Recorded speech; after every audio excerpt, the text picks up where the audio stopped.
29장 1절부터 30절까지의 말씀 같이 한 목소리로 읽겠습니다. 시작.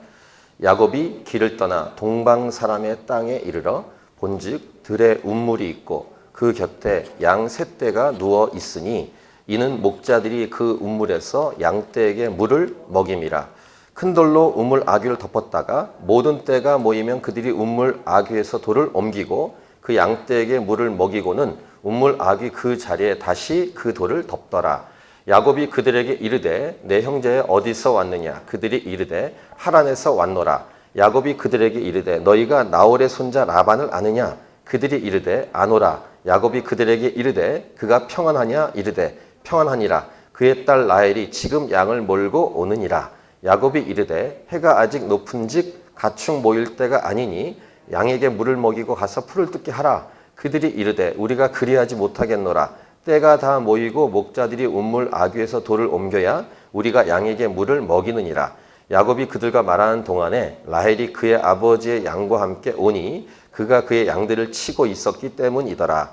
야곱이 그의 외삼촌 라반의 딸 라헬과 그의 외삼촌의 양을 보고 나아가 우물 아귀에서 돌을 옮기고 외삼촌 라반의 양떼에게 물을 먹이고 그가 라헬에게 입맞추고 소리내어 울며 그에게 자기가 그의 아버지의 생질이요 리브가의 아들됨을 말하였더니 라헬이 달려가서 그 아버지에게 알림해 라반이 그의 생질 야곱의 소식을 듣고 달려와서 그를 영접하여 안고 입맞추며 자기 집으로 인도하여 드리니 야곱이 자기의 모든 일을 라반에게 말하며 라반이 이르되 너는 참으로 내 혈육이로다 하였더라.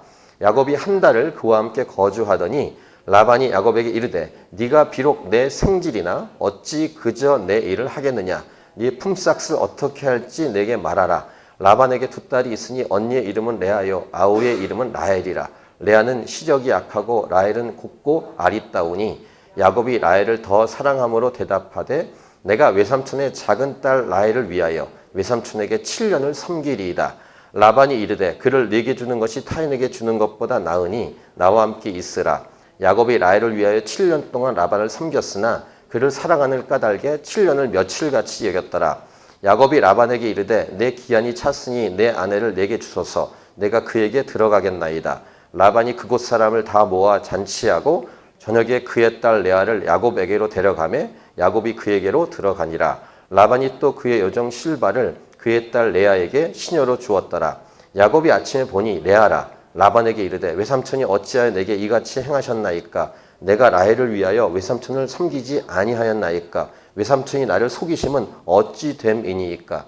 라반이 이르되 언니보다 아우를 먼저 주는 것은 우리 지방에서 하지 아니하는 바이라. 이를 위하여 7일을 채우라. 우리가 그도 내게 주리니 네가 또 나를 7년 동안 섬길지니라. 야곱이 그대로 하여 그 7일을 채우매 라반이 딸 라헬도 그에게 아내로 주고 라반이 또 그의 여종 빌하를 그의 딸 라헬에게 주어 시녀가 되게 하며 야곱이 또한 라헬에게로 들어갔고 그가 레아보다 라헬을 더 사랑하여 다시 7년 동안 라반을 섬겼더라. 아멘. 지난주에 야곱이 하나님 만나는 장면을 우리 묵상했는데 하나님께서 야곱에게 주신 축복이 무엇이었는가 6가지를 우리가 정리해 봤습니다. 첫 번째, 네가 누워있는 땅을 내가 너와 네 자손에게 주겠다. 두 번째, 네 자손이 땅에 티끌같이 되어 네가 서쪽과 동쪽과 북쪽과 남쪽으로 퍼져나갈 것이다. 세 번째, 땅의 모든 족속이 너와 네 자손으로 말미암아 복을 받을 것이다. 네 번째, 내가 너와 함께 있어 네가 어디로 가든지 너를 지킬 것이다. 다섯 번째, 너를 이끌어 이 땅으로 돌아오게 할 것이다. 여섯 번째, 내가 네게 허락한 것을 다 이루기까지 너를 떠나지 아니할 것이다. 이렇게 6가지로 축복했습니다. 이 축복을 하나님은 이루어 주실 것입니다. 그리고 이러한 축복을 받은 야곱은 하나님께 예배를 드린 다음에 서원합니다. 3가지로 서원했는데 첫 번째, 하나님이 나의 하나님이 되실 것이요. 두 번째, 내가 기둥으로 세운 이 돌이 하나님의 집이 될 것이요. 세 번째, 하나님께서 내게 주신 모든 것에서 10분의 1을 내가 반드시 하나님께 드리겠습니다. 이렇게 3가지로 약속을 했습니다. 하나님께. 이것을 우리가 지난주에 우리에게 적용한다면 예수님은 나의 주님이십니다. 그래서 내가 교회입니다. 그리고 나의 모든 것이 주님께로부터 온 것입니다. 이런 고백이라고 말씀을 들었습니다. 자, 이렇게 하나님 만나고 고백하고 서원한 야곱의 이 마음 상태가 어떠했을 것 같으십니까? 마음이 편안하고 그 다음에 뭔가 이렇게 얻은 것 같은 그런 느낌으로 그 길을 걸어갔을 텐데 상황과 환경은 하나도 변한 게 없습니다. 환경은 똑같습니다. 그냥 집에서 쫓겨나왔을 뿐입니다. 바뀐 것은 하나님과 자신과의 만남이에요. 상황에 상관없이 하나님을 만난 사람은 소망과 용기를 갖게 되어 있습니다. 물론 야곱이 완전하다 이런 말 아닙니다. 저와 여러분이 예수 믿은 다음에 완전해진다. 완전해지겠죠. 근데 그 과정은 부족한 것이 투성이입니다. 그럼에도 불구하고 어쨌든 야곱의 인생은 하나님을 만나기 전과 만난 이유가 전혀 다른 것입니다. 야곱의 앞으로 인생에 그 내면을 깎으시는 하나님의 손길이 계속 있을 것입니다. 오늘 본문에서도 그 내용을 볼 텐데 험악한 세월을 살아갑니다. 하지만 하나님을 진짜 만났기 때문에 그 전과 전혀 다른 사람이 된 것입니다. 그래서 이 말씀으로 먼저 여러분을 축복할 때 예수님을 꼭 믿고 거듭날 수 있기를 축복합니다. 이미 예수님 믿었다면 예수님을 닮아갈 수 있기를 축복합니다. 예수님을 닮아가는 삶을 살아갈 때 어떠한 어려운 힘든 환경과 상황이 있을지라도 겁먹지 말고 두려워하지 말고 이기고 전진할 수 있기를 축복합니다. 오늘 본문의 1절부터 3절을 보십시오. 야곱이 길을 떠나 동방 사람의 땅에 이르러 본즉 들에 우물이 있고 그 곁에 양 세 떼가 누워 있으니 이는 목자들이 그 우물에서 양 떼에게 물을 먹임이라. 큰 돌로 우물 아귀를 덮었다가 모든 떼가 모이면 그들이 우물 아귀에서 돌을 옮기고 그 양 떼에게 물을 먹이고는 우물 아귀 그 자리에 다시 그 돌을 덮었더라. 어떤 지역에 도착했는데 거기에 양 떼들이 세 떼가 누워 있었고 물을 먹일 때 오는 대로 먹이는 게 아니라 기다렸다가 한꺼번에 먹였다. 그런 말입니다. 물이 귀한 곳이니까 다 모일 때까지 그렇게 했던 것 같습니다. 근데 보통은 이렇게 야곱이 먼저 이렇게 질문하는 경우가 없는데 야곱이 이번에 계속 질문합니다. 4절, 5절, 6절을 보시면 다 어떻게 시작합니까? 야곱이 그들에게 이르되 5절 야곱이 그들에게 이르되 6절 야곱이 그들에게 이르되 바뀐 거예요. 예수 믿고 바뀐 거예요. 일단 질문했고 내 형제 어디서 왔냐? 그 무리들에게 야곱이 대답합니다. 하란에서 왔습니다. 또 질문합니다. 너희가 나홀의 손자 라반을 아느냐? 그들이 이제 안다. 6절에서 그가 평안하냐? 평안하다. 그리고 그의 딸 라헬이 지금 오고 있다. 이런 대답을 듣습니다. 세 가지의 인도하심이 있었죠? 이 4절부터 6절을 보시면 세 가지의 인도하심. 누가 인도하신 겁니까? 하나님이 인도하신 거예요. 그 당시 이렇게 내비게이션도 없고 지도 없고 인터넷 없고 그런 상황에서 하나님이 인도하신 거예요. 제가 아는 동역자 YM 사역자 한 명이 쓴 책이 있는데 하나님은 나의 내비게이션 이렇게 쓴 책이 있습니다. 하나님이 인도하셨어요. 약속을 지키신 하나님. 아까 처음 봤던 하나님이 야곱에게 준 네 번째 약속이 무엇입니까? 네가 어디로 가든지 너를 지키며 너를 떠나지 않을 것이다. 6번째 약속이었습니다. 세 가지 인도하심을 정리하면 마침 그 목자들이 하란에서 온 사람들이었다. 두 번째 인도하심은 야곱이 갈 목적지인 라반을 아는 사람이었다. 세 번째 인도하심은 마침 그 라반의 딸 라헬이 오고 있었다. 이런 세 가지 인도하심이 있었어요. 야곱을 인도하신 하나님은 지금도 살아계십니다. 저와 여러분의 삶을 인도하십니다. 이 사실을 믿으십시오. 나의 삶을 인도하신다. 이끄신다. 그래서 하나님이 이끄신 이 사실을 믿고 인도자이신 하나님을 야곱처럼 우리도 신뢰하고 더욱더 하나님께 기도하고 말씀 읽는 것, 기도하고 말씀 가운데 거하는 것이 이 땅에서 우리가 살아갈 때 가장 효과적으로 사는 비결이라는 사실을 꼭 기억하십시오. 하나님의 인도하심을 기다리고 원한다면. 자, 야곱이 장막에만 거주하고 조용한 사람이었다는 사실을 우리는 알고 있는데 무언가 변화가 일어났어요. 야곱은 목자들에게 양들에 대한 조언까지 합니다. 아이디어를 냅니다. 그러니까 자기의 일에만 집착했던 야곱이 다른 사람의 일에 도움을 주기 위한 말을 먼저 꺼내는 이런 변화가 일어났고 그 도움을 줄 때 아이디어를 냅니다. 세 번째, 적극적으로 말하고 대화하려는 야곱의 모습을 볼 수 있어요. 예수님 진짜 만나면 변화됩니다. 성격이나 기본 바탕이 배란가에 다 변화되진 않지만 어쨌든 변화가 일어난 것은 분명해요. 그러니까 자기의 틀 있잖아요. 야곱이 자기가 갖고 있는 틀을 벗어나고 있는 모습을 볼 수 있습니다. 어떤 아이디어냐면 7절과 8절을 보시면 해가 아직 기울지 않았다. 아직 높은 데 있다. 가축 모일 때가 아니다. 그럼 빨리 물을 먹이고 풀 더 뜯게 해라. 이런 아이디어를 냈어요. 그런데 8절을 보시면 그들이 뭐라고 하냐면 우리가 그리하지 못하겠노라.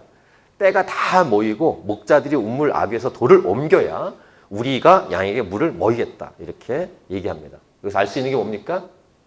일반적으로 어떤 틀 가운데서 사람들은 살아갑니다. 그것을 변화를 못 줘요. 그래서 우리에게 적용한다면 이것입니다. 세상에서의 삶이 재미있는 것 같이 보이죠. 여러분, 저는 잘 모르겠습니다만 여러분의 인생을 세상의 삶이 변화무쌍하고 재미가 있을 것 같지만 실상을 잘 보시면 세상의 삶은요, 루틴합니다. 그냥 돌고 도는 지루한 루틴을 돌고 도는 것이 이 땅의 삶이에요. 새로운 게 없어요. 사도가 아니죠. 솔로몬이 전도서에서 말한 것처럼 옛날에 있었던 것이 지금도 있는 거예요. 문화적으로 발전한 것 같지만 똑같아요.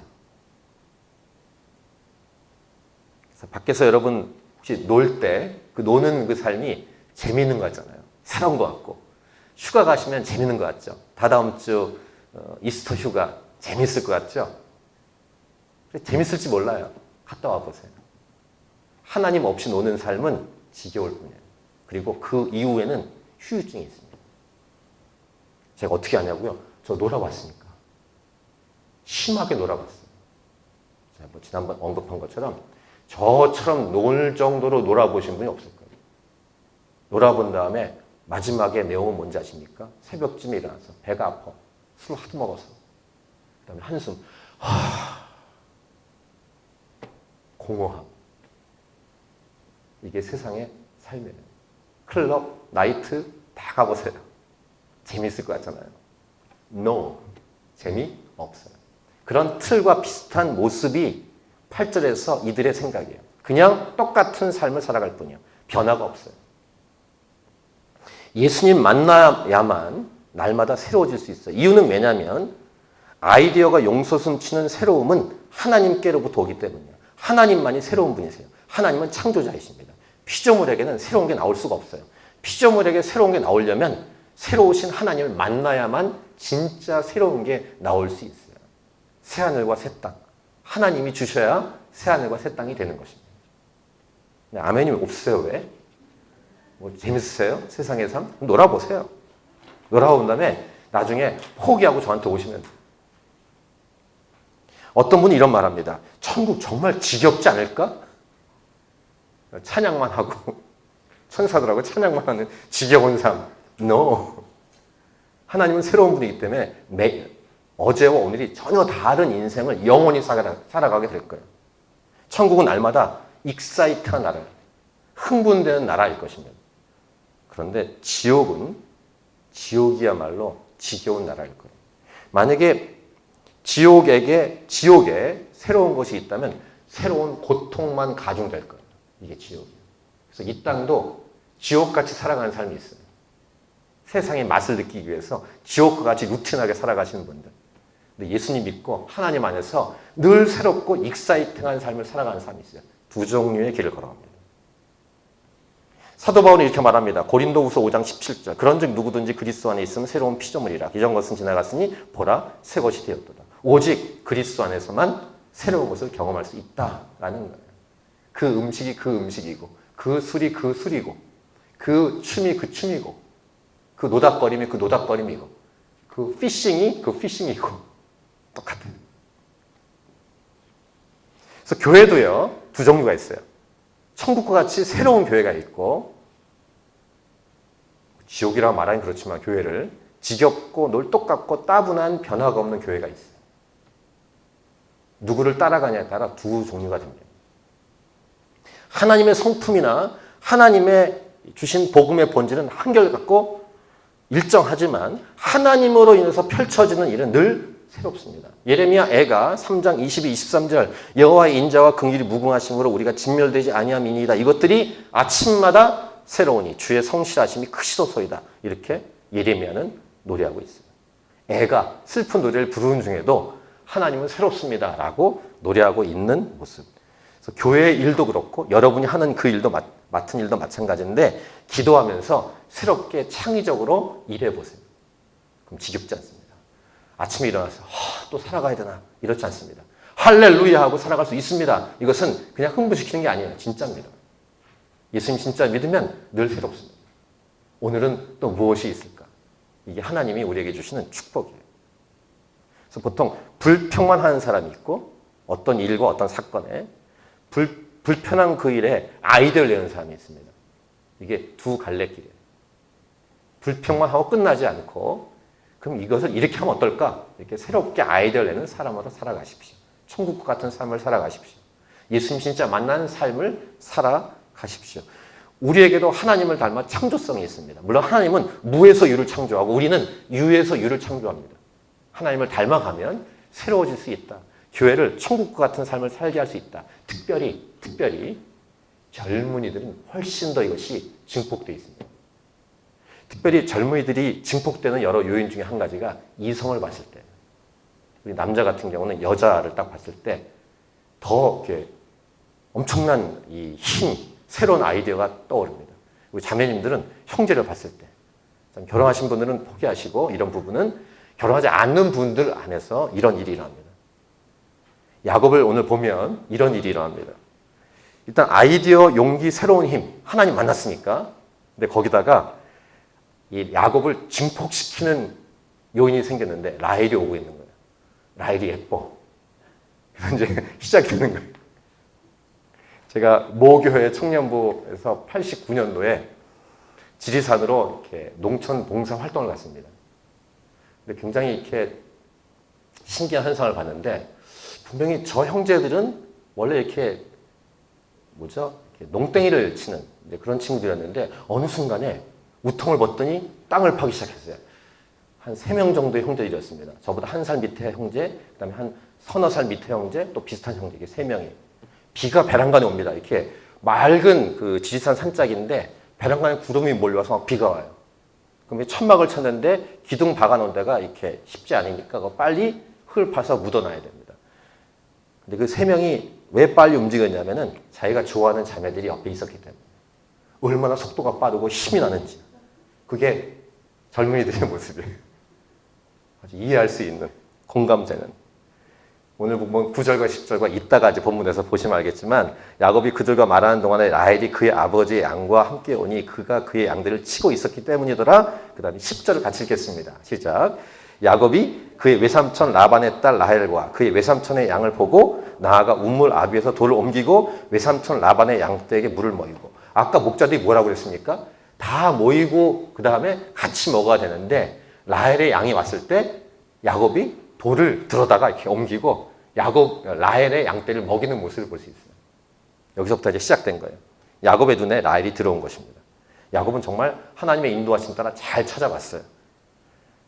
안도감과 함께 막막했던 며칠에 대한 인간적인 생각이 있었겠죠. 라헬에게 자기소개를 하고 그 다음에 라헬은 그 이야기를 듣고 아버지에게 그 소식을 전하는데 11절부터 14절 보시면 라헬에게 입맞추고 소리내 울며, 여기 입맞춤은 이상한 게 아니라 그 당시 인사법입니다. 그리고 자기소개를 하면서 그 라헬이 듣고 아버지에게 알리는 내용이 12절. 그래서 라반이 그 얘기를 듣고 그 야곱에게 와서 인사하고, 그 다음에 14절 보시면 라반이 이르되 너는 참으로 내 혈육이로다 하였더라. 그 다음에서 한 달 동안 거주하게 되는 일이 이제 펼쳐지는데 이제 야곱에게 새로운 차원의 삶으로 펼쳐집니다. 새로운 다른 차원의 고난이 야곱에게 주어집니다. 그것은 바로 뭐냐면 자기보다 훨씬 더 센 사람을 만나서 관계 훈련을 하기 시작하는 거예요. 야곱의 삶이 이제 본격적으로 시작된 것이죠. 기본적으로 하나님이 인도하십니다. 함께 하시고 지키십니다. 그런 복을 부어주시지만 그 삶의 과정은 험악할 수 있다라고 말씀을 두었는데 이 험악한 세월은 우리가 지난주 중에 계속 본 것처럼 죄의 대가를 지불하는 시간입니다. 동시에 하나님께서 야곱을 만지시는 시간이에요. 그 만지실 때 구체적으로 라반이라는 사람을 통해서 야곱을 만지는 거예요. 어떻게 보면 하나님의 축복의 손길을 할 수 있어요. 고난이지만. 야곱을 깎아서 하나님을 닮도록 만드시는 하나님의 손길. 고난이며 험악한 세월이지만 동시에 축복의 인생이 시작된다는 거예요. 특별히 하나님이 이렇게 하시는 것은 야곱을 포기하지 않으셨다는 것을 의미하는데 그 이유는 야곱이 메시아 가문의 통로이기 때문이에요. 자, 15절 보세요. 라반이 야곱에게 이르되 네가 비록 내 생질이나 조카이나 어찌 그저 내 일을 하겠느냐, 네 품삯을 어떻게 할지 내게 말하라. 이렇게 라반이 말했어요. 아마 외삼촌의 일을 한 달 동안 거들었던 것 같아요. 근데 그냥 일을 시킬 수 없다고 생각했는지 품삯, 페이를 정해라 이렇게 얘기했고, 야곱은 첫눈에 반한 라헬이 있으니까 라헬을 아내로 맞이하고 싶고, 야곱이 원하는 품삯은 라헬이었습니다. 16절, 17절 보시면 라반에게 두 딸이 있으니 언니의 이름은 레아요, 아우의 이름은 라헬이라. 17절, 레아는 시력이 약하고 라헬은 곱고 아리따우니. 아마 17절 같은 표현이 좀 이해가 안 가실 수도 있어요. 이게 무슨 말인가? 시력이 약하다. 어떤 분의 표현에 의하면은 레아는 못생겼고 라고 표현하기보다는 시력이 약하다라고 표현했다라는 해석도 있습니다. 어쨌든 못생겼다 그런 말입니다. 그러니까 야곱이 보기에. 그리고 그래서 18절, 야곱이 라헬을 더 사랑함으로 대답하되 이렇게 얘기합니다. 내가 외삼촌의 작은 딸 라헬을 위하여 외삼촌에게 7년을 섬기리이다. 그러니까 라헬을 얻기 위해서 7년 동안 일하겠다. 그게 자기의 보수입니다. 그러니까 19절, 외삼촌이 라반이 이르되 그를 네게 주는 것이 타인에게 주는 것보다 낫다. 나와 함께 있자. 하고 20절 보시면 같이 읽겠습니다. 야곱이 라헬을 위하여 7년 동안 라반을 섬겼으나 그를 사랑하는 까닭에 7년을 며칠같이 여겼더라. 그러니까 일반적으로 예수 믿는 자에게는 새로운 힘 플러스 젊은이에게는 열정을 볼 수 있습니다. 얼마나 좋으면 7년이 며칠 같을까? 그런 일 경험해 보신 적 있습니까?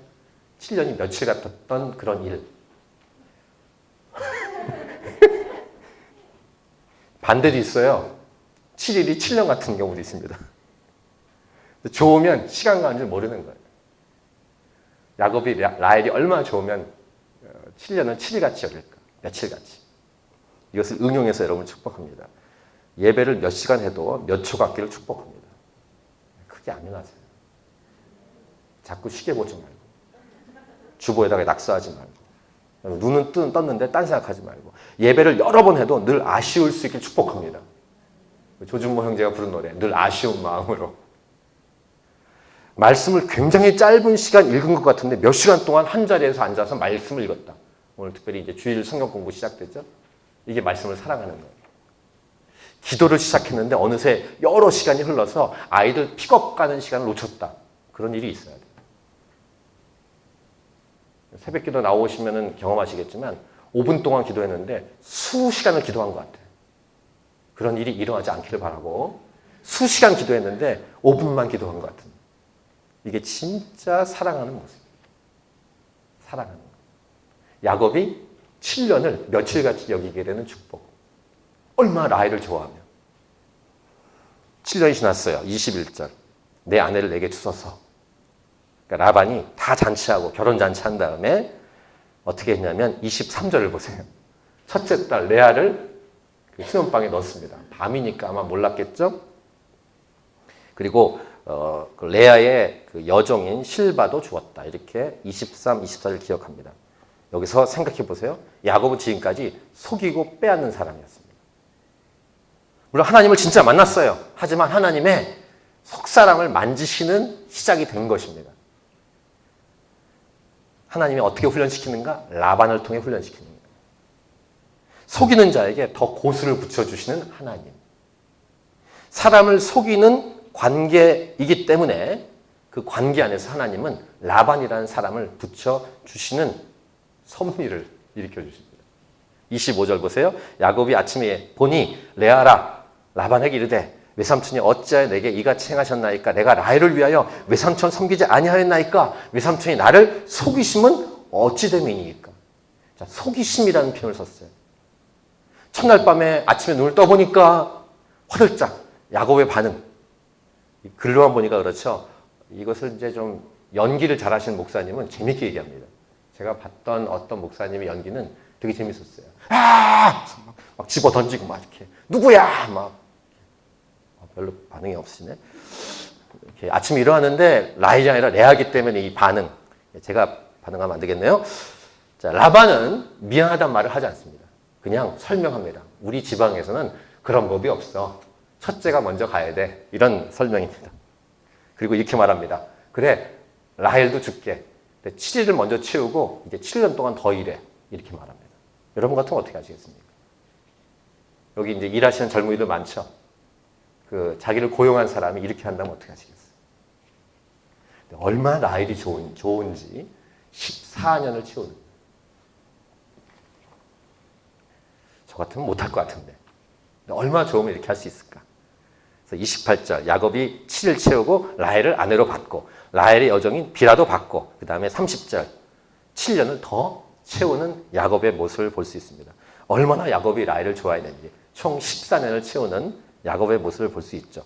나중에 야곱이 이 외삼촌 라반에 대해서 표현하는 설명이 있어요. 나중에 미리 좀 보겠습니다. 창세기 31장 6, 7절 그대도 알거니와 지금 두 아내에게 말하는 거예요. 내가 힘을 다하여 그대들의 아버지를 섬겼거늘 그대들의 아버지가 나를 속여 품삯을 10번이나 변경하였느니라. 그러니까 성경에 기록되지 않은 여러 가지 일이 있었던 거예요. 속였던 거예요. 계속 품삯을 속였던 거예요. 하나님이 근데 그를 막으사 나를 해치지 못하게 하셨다. 이렇게 야곱이 고백하는 고백이 31장의 후반부에 나옵니다. 여기 나를 속여. 야곱은 분명히 다른 사람을 속였어요. 그런데 더 잘 속이는 고수를 만난 거예요. 이 하나님의 방법이에요. 야곱에게 행하셨던 하나님은 여러분들에게도 행하실 거예요. 그대로. 여러분의 약점, 여러분의 잘못된 점을 다루기 위해서 여러분 더 센 사람을 붙이실 거예요. 혹시 지금 그걸 경험하고 있는지 몰라요. 여러분을 고용한 사람, 여러분 권위 위의 사람이 여러분보다 더 센 사람일 거예요. 혹독하게 다루십니다. 근데 이것은 축복이에요.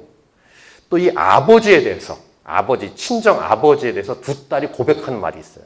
창세기 31장 14, 15절 보시면 그것도 미리 볼게요. 라헬과 레아가 그에게 대답하여 이르되 우리가 우리 아버지 집에서 무슨 분깃이나 유산이 있으리요. 지금 아버지에 대해서 말하는 거예요. 친정 아버지에 대해서. 근데 이렇게 말합니다. 아버지가 우리를 팔고 아버지가 우리를 팔았다. 우리의 돈을 다 먹어버렸다. 친정 아버지에 대해서 표현하는 거예요. 그러니까 지독한 라반. 아버지가 우리를 외국인처럼 여기는 것이 아닌가? 이렇게 고백할 정도의 지독한 사람을 야곱이 만나게 되었다는 거예요. 그래서 총 합쳐서 20년을 지냅니다. 그리고 거기로 빠져나가죠. 사람과 사람 사이에 일어난 일이지만 이렇게 인도하신 분은 하나님이십니다. 왜 날 이렇게 고생시키는가? 하나님이 인도하신 거예요. 여러분을 만지기 위해서. 하나님께서 인도하시고 허락하시고 붙여주셔서 야곱을 깎고 만들어 가시는 거예요. 저와 여러분은 다 이 과정 가운데 있는 거예요.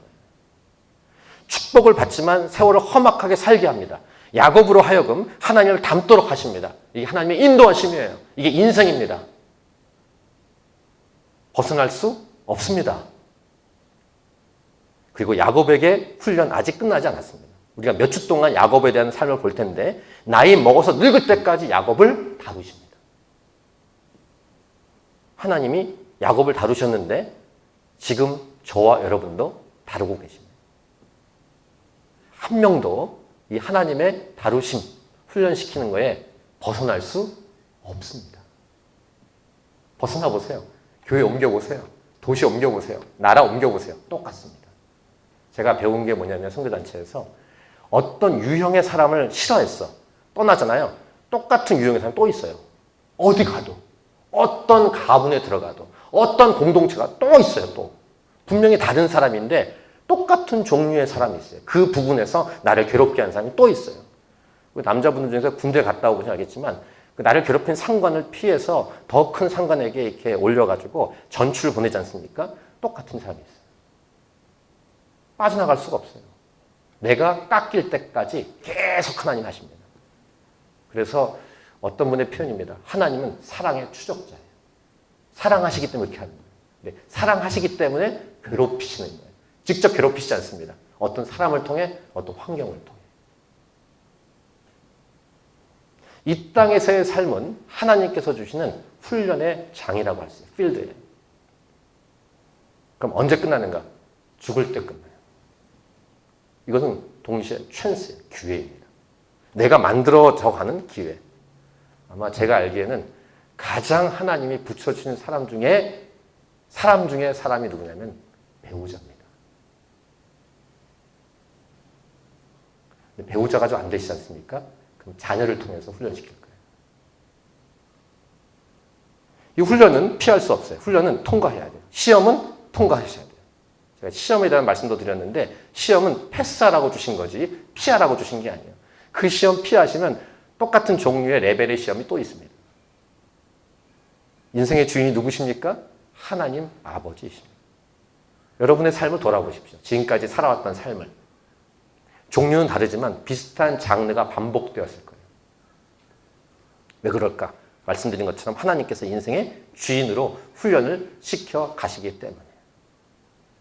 돈의 훈련이 필요한 사람은 돈으로 훈련시킵니다. 계속 훈련시킵니다. 끝까지. 그거 통과하셔야 됩니다.